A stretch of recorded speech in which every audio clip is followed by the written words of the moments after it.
रहीम, अस्सलाम वालेकुम वरहमतुल्लाहि वबरकातुहू। नाज़रीन, मैं इस वक्त मकाम लुत्फ़ बाब लुत्फ़ में हूँ और जिसका तज़किरा हदीस के अंदर आया, नबी करीम सल्लल्लाहु अलैहि वसल्लम ने इरशाद फरमाया, यक़्तुल इब्न मरियम अद-दज्जाल फ़ी बाब लुत्फ़। तो जो बाब लुत्फ़ है वो मकाम लुत्फ़, वो इस जगह पे अभी मैं हूँ। ये मेरे पीछे आप जो मस्जिद देख रहे हैं, ये जो मस्जिद है। बिस्मिल्लाहिर्रहमानिर्रहीम। अस्सलाम वालेकुम नाज़रीन, ये जगह जो इस वक्त आप अपनी स्क्रीन पर देख रहे हैं, ये वो मुकाम है जहाँ पर हज़रत ईसा अलैहिस्सलाम दज्जाल को कत्ल करेंगे, और इस जगह का नाम है बाब लुद, जिसका जिक्र सही हदीस के अंदर मौजूद है। इस वक्त बाब लुद की आधी जगह पर मस्जिद है और आधी जगह पर चर्च। एक साथ चर्च और मस्जिद की मौजूदगी यहाँ पर इसलिए है क्योंकि इस इलाके के अंदर वक्तन फ़वक्तन कई कौमों ने हुकूमत की है, और ये इलाका क्रिश्चियंस के पास भी रहा और मुसलमानों के पास भी, और इस वक्त भी यहूदियों के कब्ज़े में है। दज्जाल, जो कि कर्ब क़यामत का बदतरीन फितना है, वो दरअसल यहूदी नस्ल से होगा, जिसके माथे पर वाज़ह तौर पर काफिर लिखा होगा। वो खुदाई का दावा करेगा और एक आंख से काना होगा।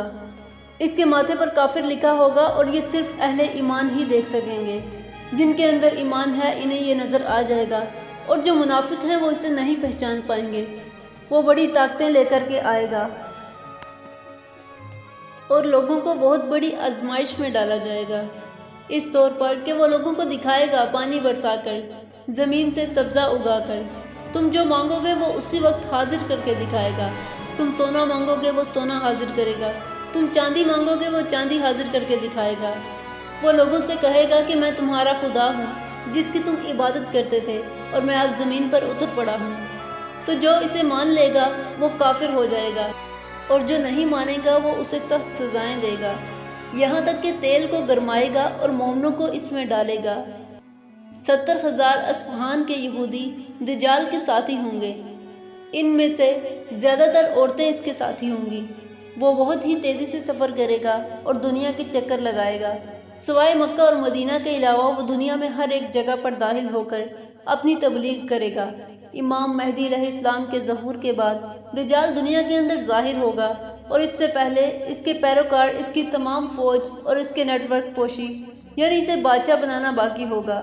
ये पूरी दुनिया के अंदर घूमकर खुदाई का दावा करेगा, और दुनिया के हर एक मज़हब के मानने वाले कमज़ोर अकीदा के लोग इस पर ईमान ले आएंगे। वो इमाम मेहदी अलैहिस्सलाम के खिलाफ अपनी बहुत बड़ी फ़ौज जंग के लिए इकट्ठी करेगा, और अपनी फ़ौज के साथ ही इमाम मेहदी अलैहिस्सलाम और उनकी फ़ौज का मुहासबा दमिश्क की एक जामिया मस्जिद के इर्द गिर्द करेगा। उसकी फ़ौज जामिया मस्जिद के इर्द गिर्द मौजूद होगी, और इमाम मेहदी अलैहिस्सलाम और उनकी फ़ौज किसी बिल्डिंग के अंदर मौजूद होंगे। इमाम मेहदी अलैहिस्सलाम दज्जाल की इतनी बड़ी फ़ौज का मुकाबला करने की ताकत नहीं रखते होंगे, लिहाजा नमाज का वक्त होगा, और इसी वक्त इस मस्जिद के मीनार पर हज़रत ईसा अलैहिस्सलाम 2 फरिश्तों के कंधों पर हाथ रखकर नाजिल होंगे। वो इमाम मेहदी अलैहिस्सलाम के पीछे नमाज पढ़ेंगे, और दज्जाल इन्हें देखकर ऐसे पिघलेगा जैसे पानी नमक के अंदर पिघलने लगता है। हज़रत ईसा अलैहिस्सलाम इसकी फ़ौज का मुकाबला करके इसे शिकस्त देंगे, और इसी दौरान दज्जाल भागकर अपनी जान बचाकर एक ऐसी जगह पर पहुँचेगा जिसे मुकाम लुद कहा जाता है। हज़रत ईसा अलैहिस्सलाम दज्जाल को और बाकी यहूदियों को इस जगह पर कत्ल करेंगे, और पास मौजूद कुएं के अंदर इसकी लाश को फेंक देंगे, और खुद सलीब को तोड़ देंगे, और पूरी दुनिया पर इसके बाद एक ही मज़हब और एक ही हुकूमत होगी, और अल्लाह का कानून होगा। दुनिया का हर शख्स मुसलमान होगा, क्योंकि यहूदी तो ईसा अलैहिस्सलाम की फ़ौज के मुखालिफ खड़े होकर और दज्जाली फ़ौज के साथी बनकर मारे जाएंगे, तो क्रिश्चियंस के खिलाफ हज़रत ईसा अलैहिस्सलाम खुद खड़े हो जाएंगे कि मुझे बताओ कि मैंने तुम लोगों से कब कहा था कि मैं अल्लाह का बेटा हूँ, मेरी परस्तिश करो। सलीब तोड़ने का मतलब ही यही है कि वो ईसाईयत से इनकार करेंगे कि ये मेरी तालीम नहीं थी। इस शहर की मौजूदा अहमियत यहाँ पर मौजूद बैन अल-अक़वामी हवाई अड्डे की वजह से भी है, और यह हवाई अड्डा बरतानवी राज के दौरान फ़ौजी परवाज़ों के लिए ख़ास तौर पर तमीर किया गया था, लेकिन 1948 के अंदर इसराइली हुकूमत के ज़ेरे इस्तेमाल आने के बाद ये कमर्शियल, प्राइवेट और फ़ौजी तनसीबात के लिए या मिलिट्री परवाज़ों के लिए इस्तेमाल होता रहा। اس ایئرپورٹ کے 4 ٹرمینل ہیں جن میں سے 3 استعمال کے اندر ہیں، جبکہ چوتھا ٹرمینل 1999 کے اندر مکمل ہونے کے باوجود ابھی تک نہیں کھولا گیا۔ اسرائیل فلسطین تنازع کے پیش نظر یہاں پر سیکیورٹی کا بھی بہت زیادہ انتظام کیا گیا ہے اور یہ دنیا کے محفوظ ترین ہوائی اڈوں کے اندر شمار ہوتا ہے۔ یہاں کی سیکیورٹی اتنی سخت ہے کہ کوئی پرندہ بھی پر نہیں مار سکتا۔ اس علاقے کا یہودی قبضے کے اندر جانا اور یہاں پر 80% یہودی آبادی کا موجود ہونا، جس کا 1400 سال پہلے تصور کرنا بھی مشکل تھا۔ کیا یہ سب کچھ اتفاق ہے؟ بالکل نہیں۔ ہو سکتا ہے کہ دجال دنیا کا چکر لگاتے وقت یا اپنی دعوت کو پھیلاتے وقت اپنی جان بچا کر اسی ایئرپورٹ سے نکلنے کی کوشش کرے، یا پھر اسی ایئرپورٹ کے چوتھے ٹرمینل پر کسی بنکر کے اندر رک کر اپنی جان بچائے اور اپنی یہودی فوج کو اکٹھا کرنے کی کوشش کرے، مگر عیسیٰ علیہ السلام اس کا پیچھا کرتے ہوئے اسے مقام لد کے مقام پر ہی روک کر اس کا قتل کر دیں گے۔ اب ایک ایک نشانی آپ کے سامنے بالکل واضح ہوتی جاتی ہے۔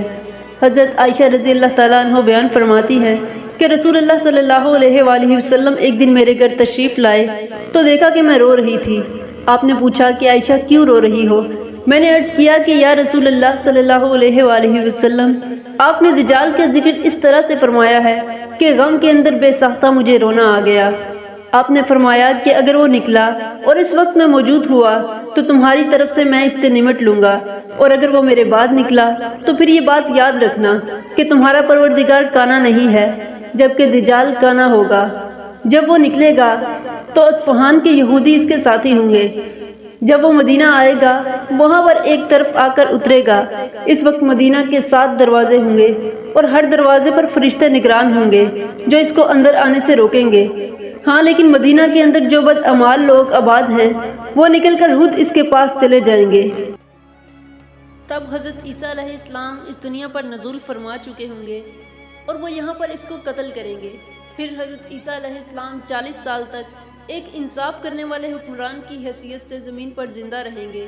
حج سے 1400 سال پہلے اس حدیث مبارکہ کے بیان کے وقت مقام لطف پر ایک چھوٹا سا گاؤں موجود تھا۔ حضرت عیسیٰ علیہ السلام کے ہاتھوں دجال کے اس مقام پر قتل کی بظاہر کوئی وجہ سمجھ نہیں آتی تھی، لیکن مسلمانوں نے کئی صدیوں تک اس باب لطف کی اہمیت کو جاننے کی کوشش کی، جو آج اس ایئرپورٹ اور یہودی آباد کاری کے آباد ہونے کے بعد واضح طور پر ہمیں سمجھ آنا شروع ہو گیا کہ بے شک اللہ کے رسول نے بالکل سچ ہی فرمایا تھا۔